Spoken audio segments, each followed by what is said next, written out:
Alright, Shalom Akim, Shalom. Commençons comme toujours en donnant tout honneur, toute gloire à notre pouvoir. Yahweh, Bahasham, Yahweh Shai, Bahasham, Kodash. Double honneur et respect aux apôtres de Great Millstone, ceux que Yahweh Bahasham Yahweh Shai établi pour guider les élus de la nation d'Israël. Et bien sûr, Shalom aux élus.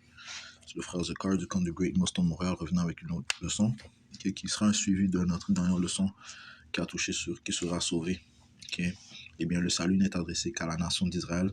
En fait, les élus de la nation d'Israël. Ce seront les premiers héritiers du royaume du Tout-Puissant sur la planète Terre. Et bien sûr, ils vont rapporter par le mariage les autres Israélites, ceux qui ne seront pas sauvés dans l'âge où nous sommes, mais vont prendre part à la destruction. En ce qui concerne les autres nations, la question est, est-ce que d'autres nations iront dans le royaume de l'Éternel?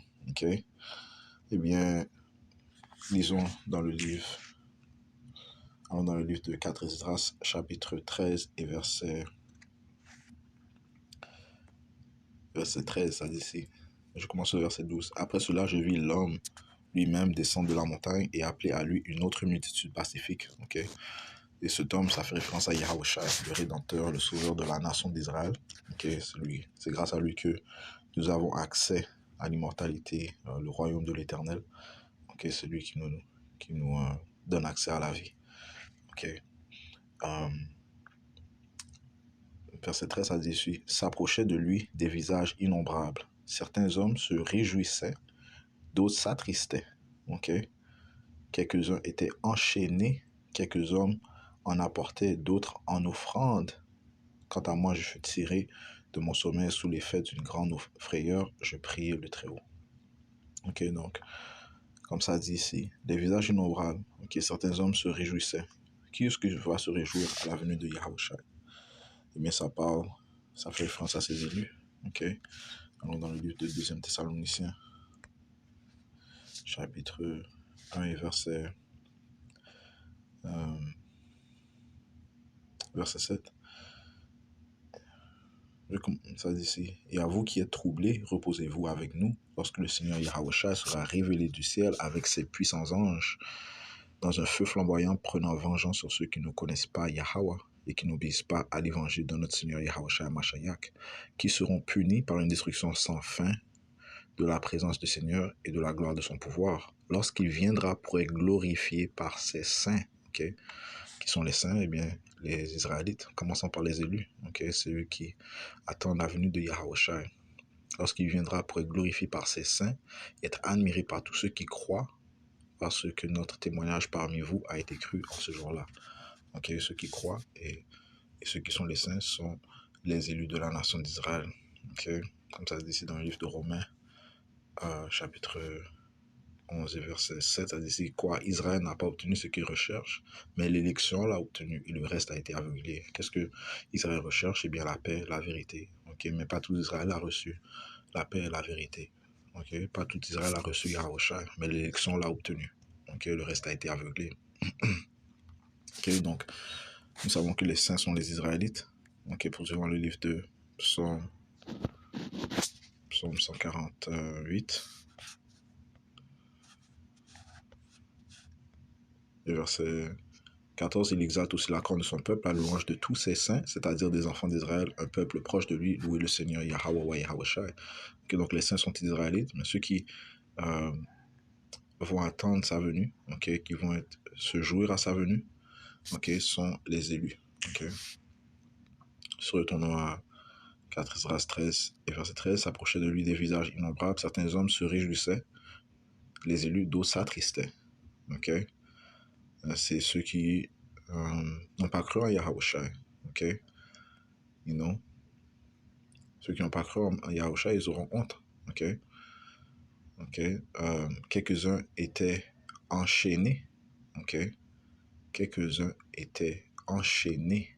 Ça parle de qui? Eh bien, ça parle des païens, qui, eux, seront mis en captivité.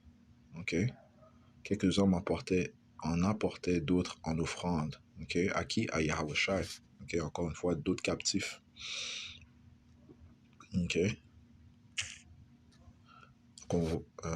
Allons ici dans le livre de Psaume 149 et verset 5, que les saints soient joyeux dans la gloire, encore une fois les Israélites, commençant par les élus, ceux qui vont être joyeux à la venue de Yahushua, qu'ils chantent à haute voix sur leur lit, que les louanges élevées de Yahweh soient dans leur bouche et une épée à double tranchant dans leurs mains, pour exécuter la vengeance sur les païens et les punitions sur les peuples. Donc on voit le contraste ici, qu'il y aura un changement de rôle. Les Israélites, qui sont les soi-disant noirs, latinos et amérindiens, les élus de la nation d'Israël, vont exécuter la vengeance sur les païens, qui sont les autres nations, commençant par les Édomites, qui est la vraie nationalité de ceux qui s'autoproclament en blanc.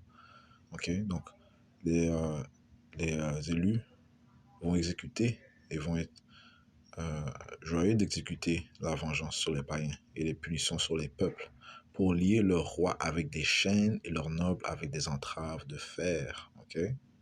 Donc, oui, il y aura des païens qui vont être préservés pour le royaume, mais pour être esclaves dans le royaume de l'Éternel. Verset 9, pour exécuter sur eux le jugement écrit, tous ces saints ont cet honneur, louer le Seigneur. Lisons le jugement écrit, Apocalypse 13 et 9, ça dit ici. Si quelqu'un a une oreille, qu'il entende. Celui qui mène en captivité ira en captivité. Toutes les nations ont mis les Israélites en captivité. Ils ont pris part à l'esclavage des Israélites. Celui qui mène en captivité ira en captivité. Celui qui tue par l'épée doit être tué par l'épée. Voici la patience et la foi des saints, les Israélites, commençant par les élus. Donc, encore une fois, 4 Esdras 13 et verset 13, s'approchait de lui des visages innombrables vers Yahushua. Certains hommes se réjouissaient, d'autres s'attristaient, quelques-uns étaient enchaînés. Quelques hommes en apportaient, d'autres en offrande. Donc, encore une fois, il y aura des païens dans le royaume de l'Éternel, mais ils seront enchaînés, ils seront esclaves. Et ceci pour une période de 1000 ans. Poursuivons le livre d'Apocalypse, le 20e chapitre et le 4e verset, ça dit ici, je vis des trônes et ils s'assirent dessus. Et le jugement leur fut donné. Sur qui? Les saints, les élus de la nation d'Israël. Et je vis les âmes. Ça commence par les élus de la nation d'Israël. Je vis les âmes de ceux qui avaient été décapités pour le témoignage de Yahushua, pour la parole de Yahweh, qui n'avaient pas adoré la bête, ni son image, ni n'avaient reçu sa marque sur leur front ou dans leurs mains. Et ils vécurent et régnèrent avec Hamashiach 1000 ans. Les élus vont être les premiers à régner avec Yahushua. Verset 5, mais le reste des morts, qui sont les morts, parlant des autres nations, ne revécut pas jusqu'à ce que les 1000 ans soient achevés. Qu'est-ce que ça signifie? Eh bien, ils vont être soumis en esclavage sous les Israélites pendant une période de 1000 ans, puis par la suite, ils vont retourner dans leur terre. C'est là qu'ils vont vivre. Ça dit si c'est là la première résurrection. Béni et saint est celui qui a part à la première résurrection. Sur cela, la seconde mort n'a aucun pouvoir, mais ils seront prêtres de Yahweh et de Hamashiach et régneront avec lui 1000 ans. Qu'est-ce qui prouve que les païens sont les morts? Mais on va trouver ça dans le livre d'Isaiah 14 et verset 9. L'enfer d'en bas s'est ému pour toi. Sur qui? Sur les Édomites. Non. Ça dit ici, l'enfer d'en bas s'est ému pour toi, pour aller au devant de toi à ta venue. Et l'enfer parle d'une condition, de tourment, de trouble. Eh bien, ça va attaquer et poursuivre les Édomites. Il excite pour toi les morts, c'est-à-dire tous les principaux de la terre. Il a fait lever de leur trône tous les rois des nations. Donc les morts sont les autres nations. Ils sont morts parce que, eh bien, ils ne suivent pas les lois, les statuts, comme on dit, ils sont morts. Tout homme qui ne va pas vers le chemin de la compréhension de Yahweh est réellement mort spirituellement. Ça dit verset 10, eux tous prendront la parole et te diront, es-tu aussi devenu affaibli comme nous? Ils vont regarder ces Édomites et leur dire, es-tu affaibli comme nous? Es-tu devenu semblable à nous? Parce que les Édomites maintenant sont dans une place exaltée, élevée, mais très bientôt tout cela prendra sa fin. Ils seront même plus bas que les autres nations. Verset 11, ta magnificence est abaissée jusqu'à la tombe. Avec le son de tes viols, la vermine est étendue sous toi et le verre te couvre. Right? Parlant de la corruption. Comme le royaume d'Israël est en train d'être corrompu, de recevoir la corrosion, de s'affaiblir. Le mot pour corrosion.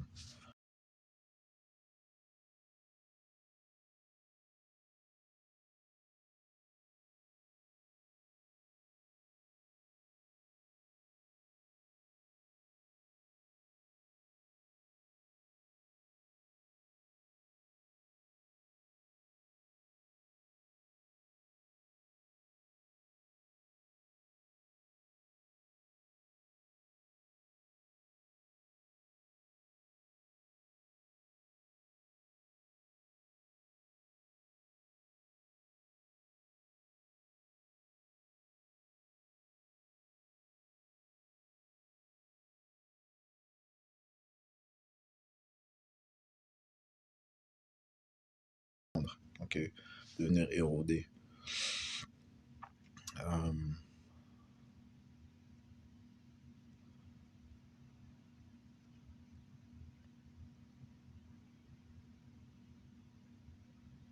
Verset 18, tous les rois des nations, c'est-à-dire eux tous, sont morts avec gloire, chacun dans sa propre maison. Ok, donc eux, ils vont retourner dans leur terre qui leur a été allotée par Yahweh Bashim Yoshai. Mais toi, tu es chassé de ta tombe comme une branche infâme et comme le vêtement de ceux qui ont été tués. Parlons de ces Édomites, percés par l'épée, qu'on jette aux pierres d'une fosse, tu es comme un cadavre piétiné. Ok, donc encore une fois, après la période de 1000 ans, les autres nations, eh bien, ils vont retourner dans leur terre. Ok, après 2000 ans d'esclavage qu'ils vont subir. Mais en ce qui concerne les Édomites, après la période de 1000 ans que eux vont servir, eh bien, eux, ils seront exterminés. Ok, verset 20, ça dit, tu ne seras pas rangé avec eux dans l'ensevelissement. Donc, tu ne vas pas retourner dans ta terre. Man.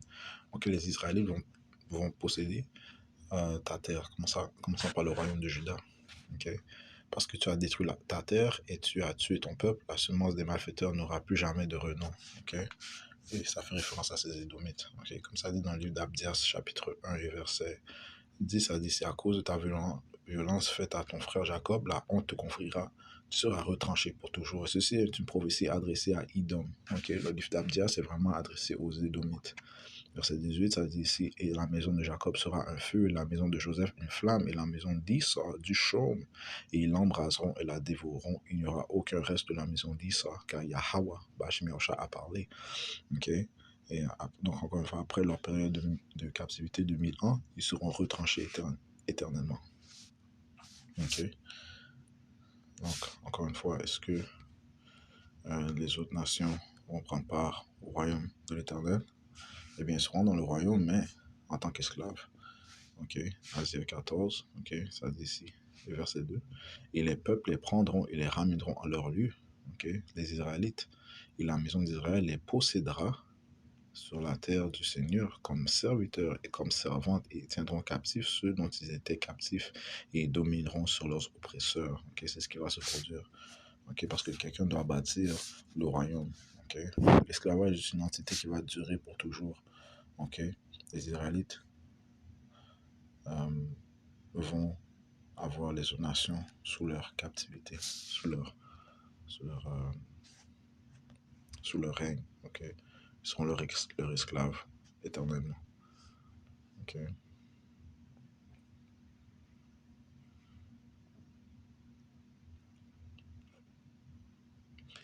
Asie 45 et verset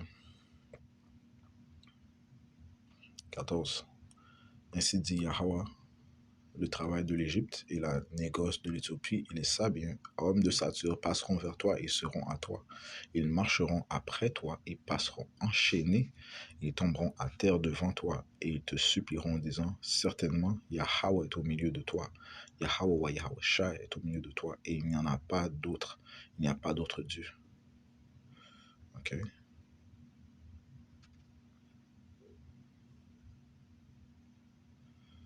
Verset 16. Ils auront honte. Verset 15. En vérité, tu es un Dieu qui te cache, ô Dieu d'Israël, le Sauveur. Ils auront honte et seront aussi tous confus.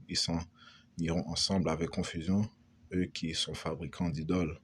Mais Israël sera sauvé dans Yahweh wa Yahweh Shai, d'un salut éternel, right? Parce que tout Israël éventuellement sera sauvé. Il sera héritier du royaume de l'éternel. Ils seront des rois et des prêtres. Okay? Les hommes seront des rois et des prêtres sur la terre. Okay? Et sur les autres nations. Vous ne serez ni honteux ni confus à jamais. Car ainsi dit Yahweh. Ok.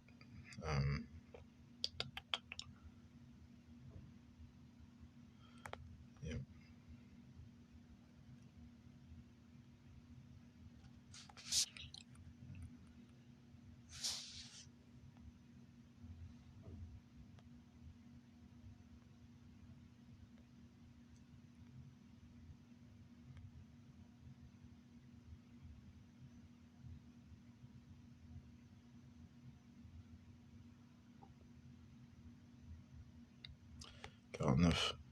Isaiah 49, verset 22. Ainsi dit le Seigneur Yahweh Bashim Yahushua, voici, je lèverai ma main vers les gentils et les païens, et j'élèverai mon étendard vers les peuples, et ils ramèneront tes fils entre leurs bras, et tes filles seront portés sur leurs épaules, et des rois seront tes pères nourriciers, et leurs reines tes mères nourricières. Ils se courberont devant toi, leur visage contre terre, et lécheront la poussière de tes pieds, et tu sauras que je suis Yahweh, car ceux qui m'attendent ne seront pas honteux. Okay?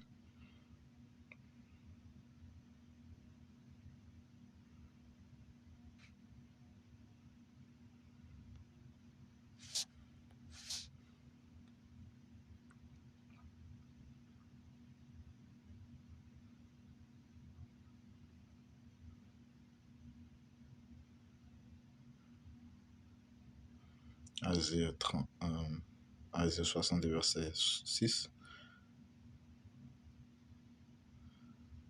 Et une multitude de chameaux te couvrira, les dromadaires de Midian et d'Epha. Tous y viendront de Sheba, ils apporteront or et encens, et ils montreront les louanges du Seigneur Yahweh, wa Yahweh Shai. Tous les troupeaux de Kedar seront rassemblés vers toi, les béliers de Nebajoth te serviront, ils monteront avec une offrande acceptée sur mon autel, et je glorifierai la maison de ma gloire. Okay. Verset 10, et je continue, verset 9, certainement que les îles m'attendront et les navires de Tarshish les premiers pour amener de loin tes fils, leur argent et leur or avec eux, au nom du Seigneur Yahweh ton Dieu, et au sein d'Israël parce qu'il t'aura glorifié. Sur les autres nations vont rapporter euh, les 12 Israélites, okay, qui sont dispersés. Verset 10. Et les fils des étrangers bâtiront tes murs, et leurs rois te serviront, car dans ma colère je t'ai frappé, et dans ma bonté je t'ai fait miséricorde. C'est pourquoi tes portes seront ça c'est pas dans le royaume, c'est pourquoi tes portes seront continuellement ouvertes, elles ne seront fermées ni jour ni nuit, afin que les richesses des gentils, des païens te soient apportées et que leurs rois puissent être amenés. Okay. Car la nation et le royaume qui ne te serviront pas périront, oui, ces nations-là seront entièrement ravagées.